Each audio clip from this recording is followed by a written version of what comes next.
If you are interested in the spiritual practice, you have to figure out what is good and what is bad, what constitutes good and what constitutes bad. How does that work with you, the individual? How does that work with you, the society? And these are, some people may think that is not Dharma, that is social welfare or something, who knows, whatever name people can give. But that is a true Dharma, because that affects you, that affects other people.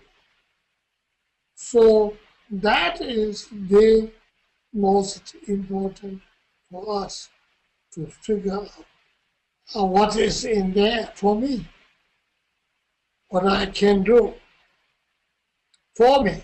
Do we have a direct evidence that good deeds bring goodness?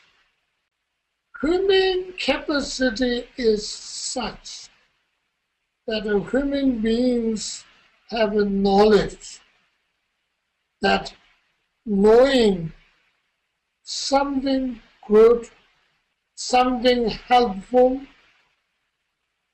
brings you happiness. Look, if you are able to save a life, someone who had a car crash, or someone who has life-threatening illnesses, certainly you'll be able to take that person to hospital or do something to help and save their life. How happy you will be. You know. That's why human beings have good, I don't know whether it is instinct or some kind of thing, understanding good brings good and bad brings bad. If you kill someone, and if you are a normal human being, you'll be very upset, very remorse, very regret, and even go beyond. And that shows the human instinct knows good things brings good and bad things brings bad. If that is true, then good deeds we have put in will bring good life. Bad things we put in will bring bad life. And this is if you are intelligent, and you all of you are. If you all are intelligent enough, you see it.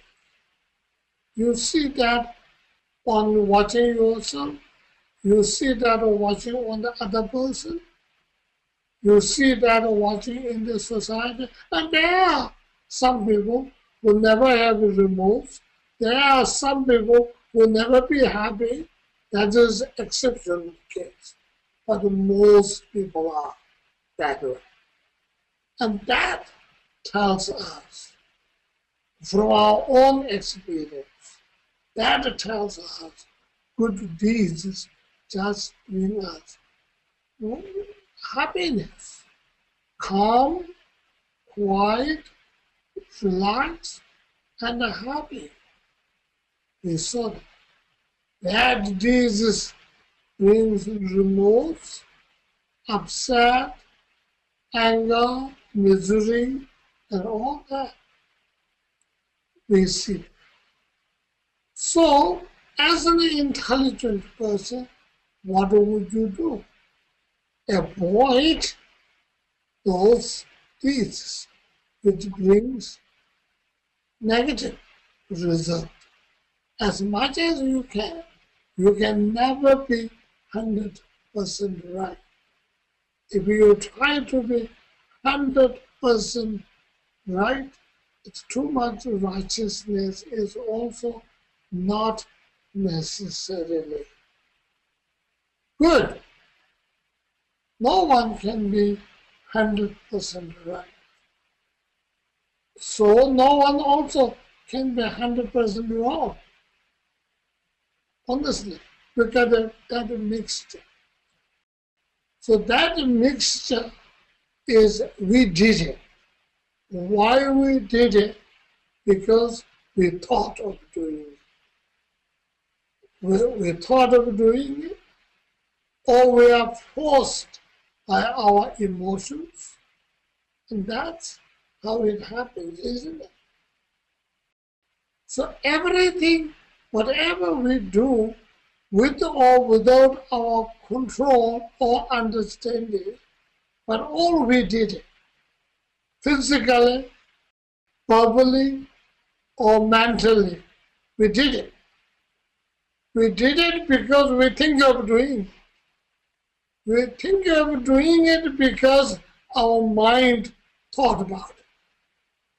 And our mind pushes our system, and then our physical body will execute, or our speech will execute, or our thoughts within that will execute. One thing, the thought, when I'm saying that, there are original creating thought, and there are executing thoughts too.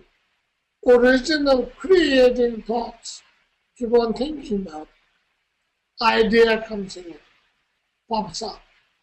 Sometimes with control, sometimes without control, sometimes with good execute, sometimes with no execute. So we engage in it. No person, no right-minded person will ever engage any action without thought. Sometimes it's been too quick reaction. You may not notice the process. There's definitely thought kicks in. And then action. So in between the thoughts and the action, you have a choice. You just have to slow down a minute and think. You have a choice there. Thought will come, and then you may not execute because your new thoughts can come. Your new thought will say, oh, no, I can't do that. It's going to hurt that people. If you can. If you don't, I can't do that because it's going to hurt me. So that's that. Even you don't think, even you don't care enough, it's going to hurt other person, so I shouldn't do. If you care other person, then you'll stop.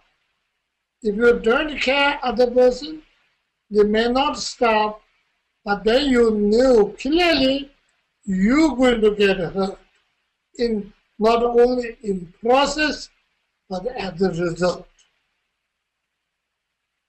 It comes back to you. So if you can think that, then you stop that wrong thought. That means you correct it. You corrected your wrong motivation. That means you are corrected that wrongdoing into the right. That means you changed from negative into positive. That means true Dharma. Really means changing your mind from negative into a positive. Why? because the positiveness have so much great consequences. Negatives have so much great, terrible consequences. I mean, positive and good consequences, and negative have terrible consequences.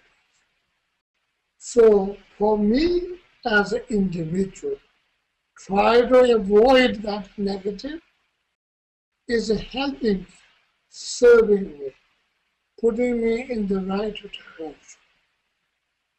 Because I'm reducing the cause of suffering. When there is no cause of suffering, there will be no fruit or the result of the suffering. That is how we avoid suffering. We may not be able to see that directly like black and white, but if you think enough of yourself, your past, and others, you will notice. When you understand that, you can be able to think about it. Then it makes a difference in your life. I've seen it. I've seen it with many our Caucasian friends changing their mind, changing their behavior, becoming much more wonderful person, kind person, compassionate person. And that is good because it doesn't hurt you, it doesn't hurt others, it helps you, it helps others. Also, helping others is helping yourself. You don't have to wonder mysteriously, how do I help? A lot of people do that. A lot of people do that, but you don't have to. Helping others is helping yourself. Where and how you help yourself is helping others. That automatically becomes, honestly, it becomes a virtue, it becomes health, it becomes, you get the result. I'm talking to you as though you're already convinced with the karmic situation, but many of you may not be. But if you watch your mind, watch your life, watch other people's life, how it's happening, is the karmic functioning is absolutely there. Karmic functioning is absolutely there. Mind, which is much more important than metals, material metals. We'll also see, if you observe people carefully, if you observe yourself carefully, you'll see all of them. You have them. Unless you are purposely shutting down or overly influenced. If you are intelligent and if you're straightforward, neither sort of overly influenced here, neither overly influenced there, just a straight, open mind and intelligent, you will see yourself. Knowing and seeing by yourself is a much better proof than anything else, anybody else telling you. That is what it is. And I like to link up the talk last week. And I talked to you with a quotation from early Indian Mahapandit called Chandrakirti, word paraphrasing. Whenever you have a freedom, if you don't do it, and then when you fall, when you lose that freedom, who can help you, right? Sort of paraphrase. So now today I like to add one more verse from the same author, and that says, "간칠증이 야간로도 tunzoni sabun pani nela chunga yurin longzho nela mimbadam deguba to say that Toma Ninja Thursday." So he says he prays the compassion. Kanchitini, because of that reason about whatever he said, the compassion is the only important at the beginning to motivate. Compassion is the only important while you are contemplating. Compassion is the only important during the fruit level. So, it's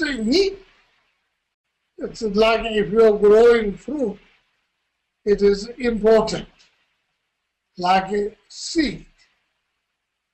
It is also important, like a heat, moisture, fertilizer. It is important during the fruit. Fruit has to be useful. Otherwise, without compassion, the fruit level may not necessarily be that way. So anyway, what I did is a couple of these talks. How does we work? How is our mind function? What capacity we have? What opportunity we have? How impermanent these opportunities are? And then question is what to be done. So I just wanted to say thank you for listening to all this funny nonsense. And I hope it will have some help to some of you. Thank you so much.